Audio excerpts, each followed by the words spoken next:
Now, one of the most important principles that my mother taught me was the notion of integrity. No matter how poor we were, she was incredibly well known in terms of her reputation for high integrity. People gladly lent her money because they knew that she would always consistently pay back. And she taught me with the work ethic, what it means to work hard.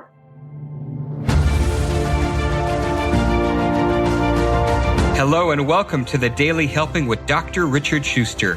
Food for the brain, knowledge from the experts, tools to win at life. I'm your host, Dr. Richard. Whoever you are, wherever you're from, and whatever you do, this is the show that is going to help you become the best version of yourself. Each episode, you will hear from some of the most amazing, talented, and successful people on the planet who followed their passions and strive to help others. Join our movement to get 1 million people each day to commit acts of kindness for others. Together, we're going to make the world a better place. Are you ready? Because it's time for your Daily Helping. Thanks for listening to this episode of the Daily Helping Podcast. I'm your host, Dr. Richard, and we have an extraordinary guest for today's episode. Scott Amyx is the chair and managing partner of Amyx Ventures, CEO of Amyx Plus, and is a Singularity University Smart City Accelerator mentor and startup board member.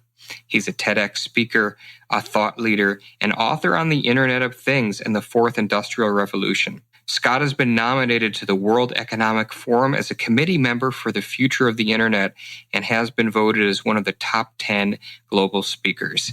Scott has been featured in more media outlets than we could mention, but to name a few, the New York Times, Time Magazine, Forbes, The Washington Post, Wired, TechCrunch, Inc., Information Week, and so many others. It is an absolute honor to have him on the show and to share all that he knows with all of you. Scott, welcome to the Daily Helping Podcast. It's great to have you here.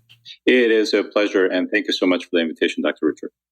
Absolutely. And there's so many things that we could talk about because your background in the different types of areas where you have had your fingers is so interesting. But I know we're going to spend some time talking about your book, and your story is a big part of that. So I want to start, Scott, by talking about your story. What was your inspiration for everything that you're doing? And we'll start there.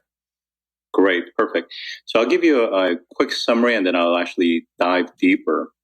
So in a nutshell, I grew up post-Korean War in South Korea. And my background is of such that I have absolutely no advantages whatsoever in life. And everything that I have accomplished, it is because of the principles of strive. So when I wrote the book, it was to inspire others. And one of the things that I realized in my research in terms of putting the book together was that there are books that point to certain elements, which I'll call out as myths and misconceptions about success. But the problem with those concepts is that it's really not available to everyone. And I wanted to be able to actually take my life experiences and to be able to showcase that success is actually available to everyone, regardless of how smart you are, what kind of background you have, how old you are, where you are in life. It really doesn't matter. And I think that's the thing that was really exciting about writing this book. And then in terms of going a little bit deeper, and just to kind of give you some context for the audience that's listening, is that I grew up in South Korea during the 1970s. And for those that are not familiar with South Korea, although they may be more familiar with North Korea, our history is much longer. It's several thousand years old. At some point, turn of the century, Korea was actually colonized by Japan. Most people don't actually know that. So for 45 years, they were our rulers, and we were forbidden from speaking our own language, Korean. And it was ultimately World War II and the atomic bomb that actually freed us from the rule and the colonization of Japan. Now, by then, we were pretty devastated as a nation already. And then we got into an ideological warfare between North Korea and South Korea, North Korea being backed by China, the communists, and South Korea being backed by the US. So by the time we came out of that, and technically we're still in war. So we have something called the demilitarized zone, which it's a marking that just separates the two countries. in that same peninsula, but we're still in active war, as you can see by some of the articles that you read and watch. And when Korea came out of that in the 1960s and 70s, we were actually poorer than most of the African nations in the world. So to say that in about 40 to 50 years, half of a peninsula, half of a country, went from being one of the poorest nations in the world to becoming an OECD nation, a G20 nation, and now most of us are very familiar with the brands that come from South Korea, like the Samsung, the LGs, and so forth, even Hyundai as an example. But the reason I give you that backdrop is everything about that was the fact that they had absolutely nothing. No human capital, no investment capital, no infrastructure. They didn't even have democracy. Democracy is still a relatively new concept that we're still refining. So how in the world did half of a country that came out of this war-torn era become so dominant in the world? And that is so important to not only my life, but for the lives of those that are listening to this podcast. And I want to go a little deeper, and that's great historical context, Scott. So talk about what it was like for you growing up in war-torn or post-war, I should say, Korea. Well, I'll tell you, we were incredibly poor. My mother divorced my father when I was just an infant. So it was just my mom and I. And she had less than fourth grade education. So the kind of work that she had was primarily in fruit picking and in agriculture. And it was so difficult for us to make a living, Dr. Richard. I mean, literally, we have to, after a harvest, we would go out to the field, and I'm thinking I was probably like 5 or 6 or 7 years old, go out to the field to pick up the grain that fell into the ground. I mean, that's how poor we were. And we could not make ends meet unless we borrow from our neighbors month to month. Now, one of the most important principles that my mother taught me was the notion of integrity. No matter how poor we were, she was incredibly well known in terms of her reputation for high integrity. People gladly lent her money because they knew that she would always consistently pay back. And she taught me the work ethic, what it means to work hard. Well, fast forward, in the 1980s, there was a political uprising from college students. They wanted more democracy, and it was fairly volatile. Lots of college students died. And that was about the time period when my mother decided that my chances were much better in the US than in Korea. I remember in Korea, you couldn't actually get an A in class unless you actually subsidized the teachers. This was back in the 70s. So all I could get was a C's, no matter how smart I was, because I wasn't able to pay the teachers. Same thing for high school and college. So at a young age, at age 10, we came to the US, but things didn't actually look up because she took jobs as dishwashing and ironing and laundromats and so forth. And it was very difficult for her. And through a series of accidents, car accident and other things, she became mentally ill. And I found myself in 5th grade after dealing with this for 1 year, and none of my uncles actually reacting or coming in and intervening, having to escalate to my school counselor. 5th grade, I'm having to escalate to my school counselor. And literally, within days, I'm just plucked out of my classroom and taken to the police station. I have no idea what was going on. And a social worker finally showed up and said, Scott, we have contacted all 4 of your uncles that live in the San Francisco Greater Bay Area, and every one of them have said no to taking you in. So that very day, that very night, I was taken to a different city and dropped off at an emergency foster care home for boys. So since the age of 13, I have moved homes, moved schools, and have been a ward of the state. Now, the reason this is so important is, if you really look at it kind of empirically, I had absolutely nothing. Nothing. No network, no support. One of the stories I want to share is before this happened, when I was, I think, in 4th grade or something to that extent, I was still learning to speak English. It was a new language, new culture for me. And I had trouble doing my homework because I didn't, fully understand or comprehend what I was reading. My mom couldn't help me. I didn't have any siblings. I didn't have any neighbors that I really knew. So what did I do? In 4th grade, I'm going to the train station. and I'm waiting for unsuspecting passerbyers that come out of the train and asking them, "Can you help me with my homework? Can you help me with my homework?" And that's how I got through school. And of course, I did well. But that I learned early on, Dr. Richard, that if you want to succeed in life, nobody's going to give you anything. You have to do the things that's uncomfortable, to stretch yourself and to reach for it. Powerful story, Scott, indeed. And it certainly sounds as though early on you learned not only some of the lessons from your mother regarding integrity, but that you realized for you to take those next steps in your life to better yourself, you were going to have to do it independently. Absolutely. Absolutely. So now you're, as you said, you're 13 years old, you're a ward of the state, your uncles wouldn't take you in. Talk to us about what happens next as you begin moving through your formative years and out of high school. Well, what I want to actually focus on just a little bit in that state is to help the audience to, put themselves in my shoes for just a few minutes. Imagine that you're just turned into a teenager.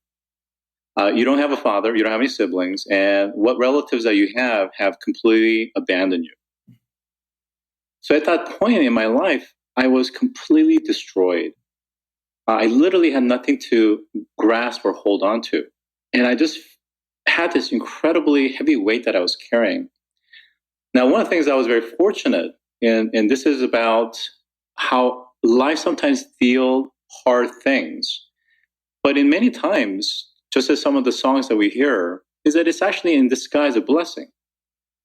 The people that were running the foster home happened to be incredibly loving Christian people.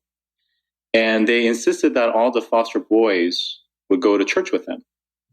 And I found myself months later that I needed Christ. I needed Jesus. And I wasn't going to be able to make it on this earth without him. And ever since, he has been my guiding light. And I tell you, Dr. Richard, my personal mission statement is solely aligned to doing things to help his kingdom.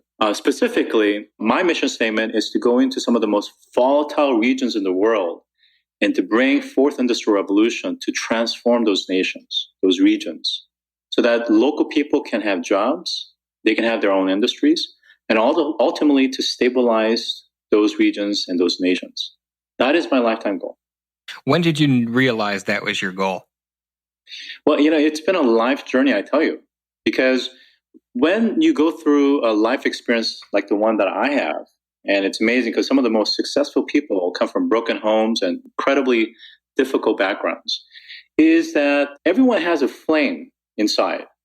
But for me, all my life, I have been exercising the ability to make that flame into a raging fire, in the kind that's productive, where it is a drive and ambition that is greater than anything else. Now, when I was younger, I thought that it was about myself. It was a drive for me. It wasn't until much later that I realized that drive was instilled upon me for a greater purpose, to help others on a large scale. So I would say that that transformation, that awareness was very much a journey, and it continues to be a journey. But the clarity is absolutely there. And it's interesting, Scott, because a lot of times, and the research certainly supports that children who go through the foster care system, there's a lot of times really poor outcomes for them. And the consequences that come from their time in foster care include emotional distress, such as depression and anger and bitterness. You don't have any of those things. And as you said, you, rather than, and I'm paraphrasing here a bit, but you wanted your fire to burn bright, a driving fire versus a fire of anger. And so do you attribute that to your religious beliefs? Is that what you think is the difference there? Well, I do want to clarify something, Dr. Richard. I think in terms of some of the statistics that you're bringing up, it's absolutely true. I've actually had to undergo my own personal transformation. And this is so important to the people that are listening to your podcast, which is that most of my life, I've been an entrepreneur, tech entrepreneur, and now I'm a venture capitalist. But one of the things that I've struggled with, especially in my 30s, was that I've had 2 exits, and I felt that, I had some good successes, but I just felt like it wasn't big enough. It wasn't the kind of scale that I wanted. And then it dawned on me, and this was actually closer to just before I turned 40 years old, that in all my past ventures, it was always about the idea, the product, the team, the funding, the customers. But in the picture, what was missing was me. I was completely void. I wanted nothing in terms of being in the front, in the limelight, in public. I was incredibly shy. I was completely private. If you went to my LinkedIn account back let's say 10 years ago, I didn't even post my last name. So I had a lot of issues that I was dealing with, and I literally had to undergo change. After my first venture, I had to seek counseling. So I spent 3 years just healing, just working through my abandonment issues, all of those things that was just pulling me back. And I continued to work on those things. And eventually, by the time I turned 40, I realized that it's not just about the venture. It has to be about me, where I am the platform, just like what you're doing, Dr. Richard, is that the message to the audience is you have to become your own product. You have to become your own platform. And from that platform, you can birth and create and launch businesses and initiatives and be able to influence millions of people. That's what I realized. But it has taken an entire lifetime.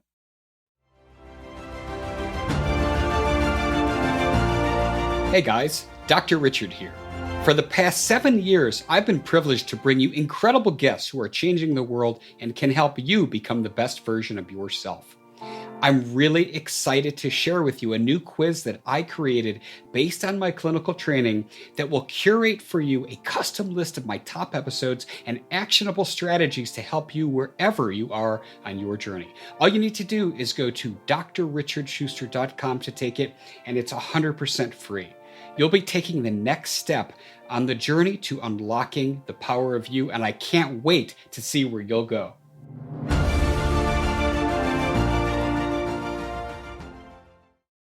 Fantastic. And I know that a lot of what you're talking about is front and center in Strive. So talk to us about the process of writing that book and walk us through some of the high points that our listeners are going to get when they read this book. Absolutely. I'd be happy to do that.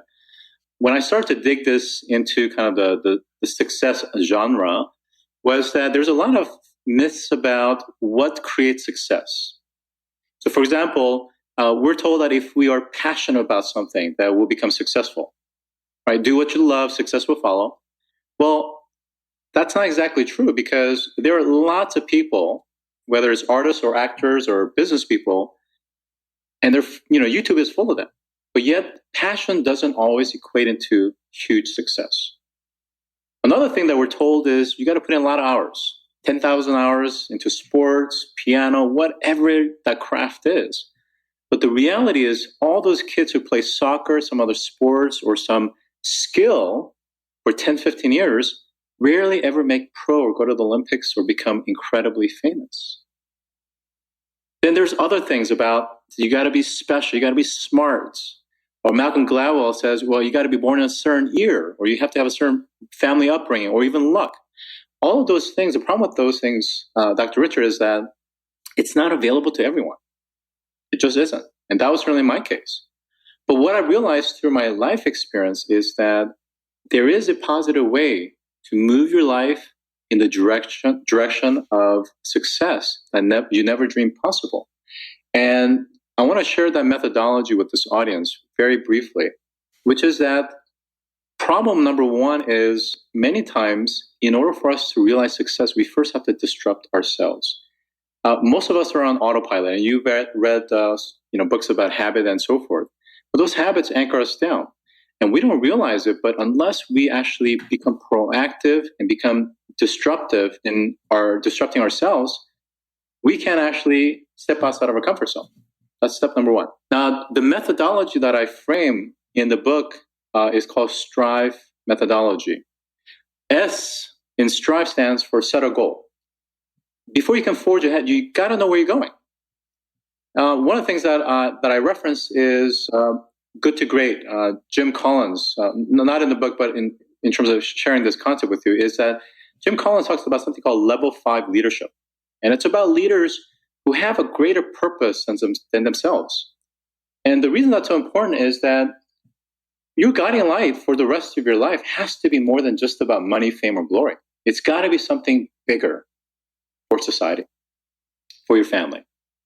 Number 2, T in Strive stands for think about how to get there and plan for success. Now, the difference between those who realize success versus those who have just big dreams, and many people have big dreams, right, is about execution.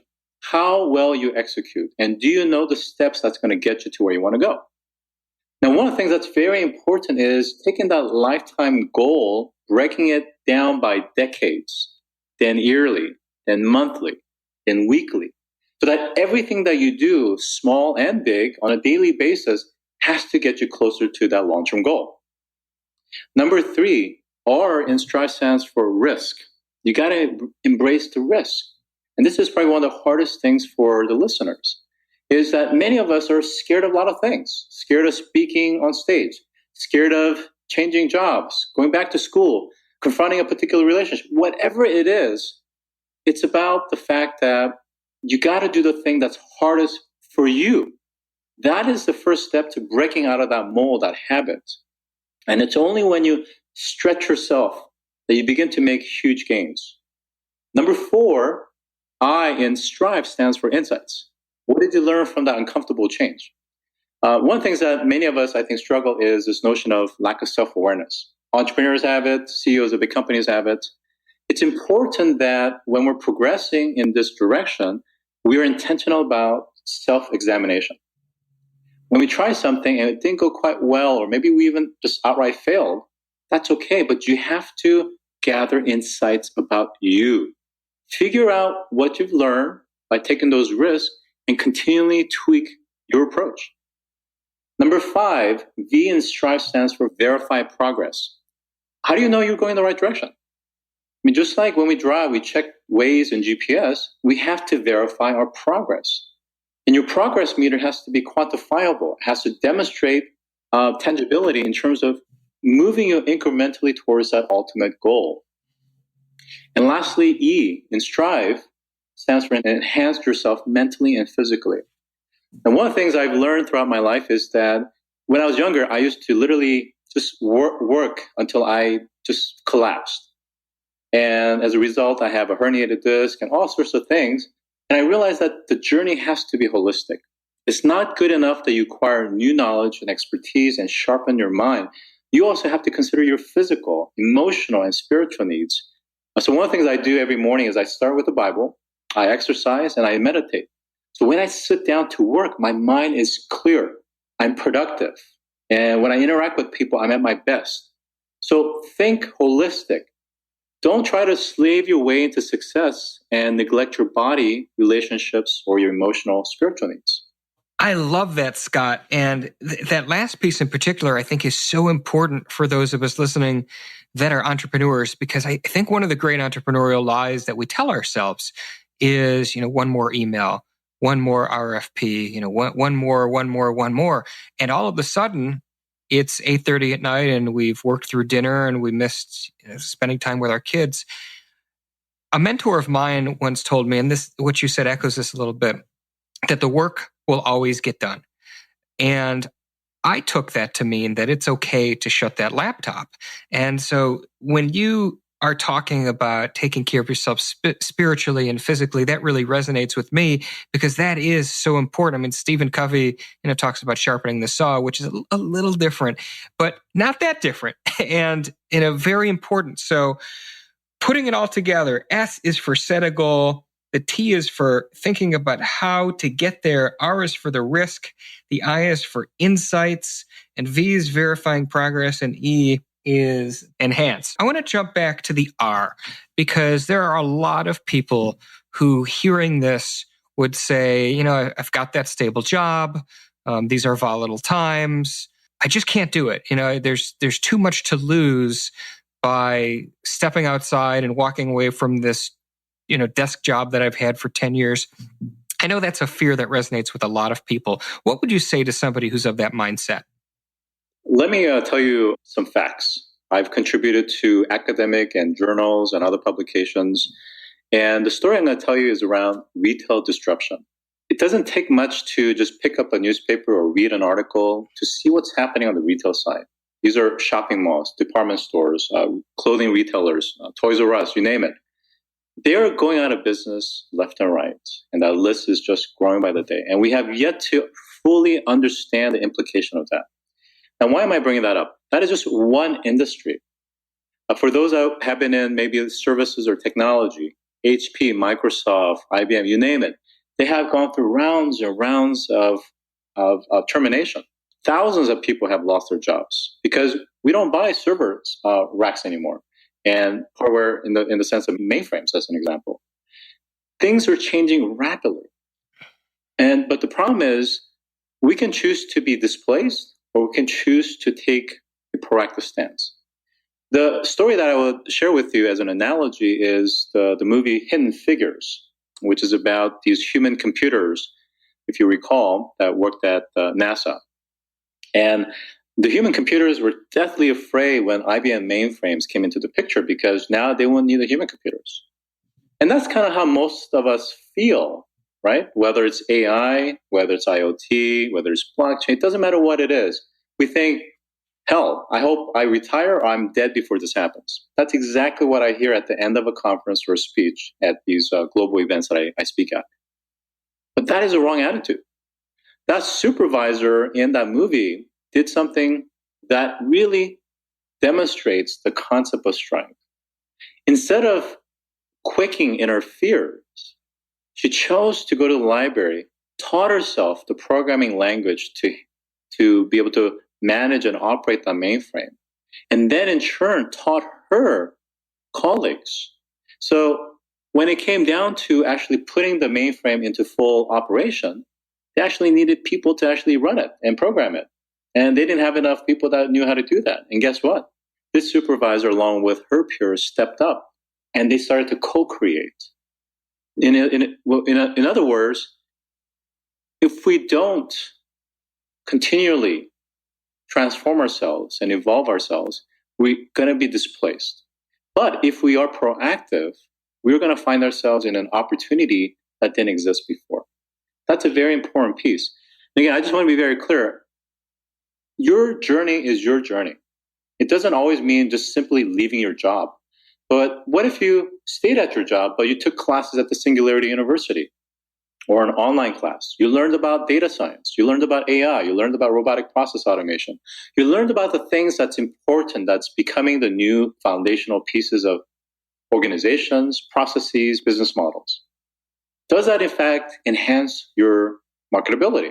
Of course it does. But you got to take that risk because it's comfortable to come home, eat, watch something, and do that over and over again on the weekend, take the kids to some sporting outings or some activities, and that's it. Go on vacation, and pretty soon, 30, 40 years goes by, and guess what? When you're in your 50s, you get laid off because you become a liability. Powerful story. And in the time we have left, we kind of teased it with that last analogy a little bit. You started alluding to some of these technologies and trends that are going to shape our organizational future and certainly our societal future to take it a step further. And I know that this is an area of expertise for you. Scott, just very high level overview. Talk to us about some of the advancements that are coming in technology and things like artificial intelligence and what they're going to mean to consumers and businesses in the next 10 years. Wow. I don't even... Such a loaded question. It is, but let me just give you an example. I'm not going to talk about kind of the next few years, but I'll talk about the next 15 years plus. For those of you that are not super familiar with quantum computers, which is a branch of quantum mechanics, is that the computers that you use, the phones that you use, the devices that you use, all of that is going to go away. In other words, the hardware makers, the software makers, the programming languages, the OS, the hardware, it's going to be an entirely new ecosystem. So if you're around in the next 10 to 20 years, perhaps maybe your kids, if they're not careful, if they're not ready for that massive switchover, you're going to be displaced. Because who wants to be associated with a typewriter when they can be associated with a quantum computer that can do quantum speed calculations and provide quantum key distribution for cryptography? What's happening in the world is that the convergence of technology, they're all working together. AI does not work in itself. It works with blockchain. It works with cryptocurrency. It works with security. It works with privacy. It works with all these technologies. And together, what we're seeing is that the innovation cycle is getting steeper and quicker.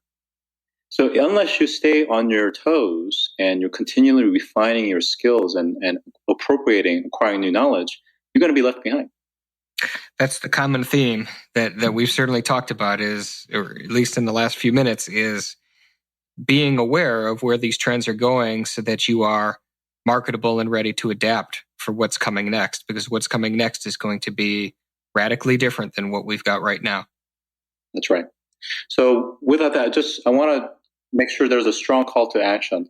Part of the reason I wrote Strive as my first kind of mainstream book is because as I traveled the world, there's this one kind of common theme that surfaces, which is that it's not about technology or even capital, but it's about changing mindsets. From places like Korea to Czech Republic to Colombia to Costa Rica to Eastern European countries and so forth, and even here in the US, companies, organizations, governments, individuals, they cannot seem to get past their own mindsets, their perception. So this book is really meant to challenge you. And specifically, if I can help equip you, the listeners, to help you realize your personal success, that in turn changes society. And the great thing is it's actually available to everyone. It is available to everyone, regardless, like I said, what your background is. If you're willing to break out of that vicious cycle of habits and do something different, you have the opportunity to realize great success. It's available to everyone. And to get you started on that journey, I want to give you something helpful. It's my Strive VIP sneak preview of my book, chapters 1 and 2. All you have to do is simply email us at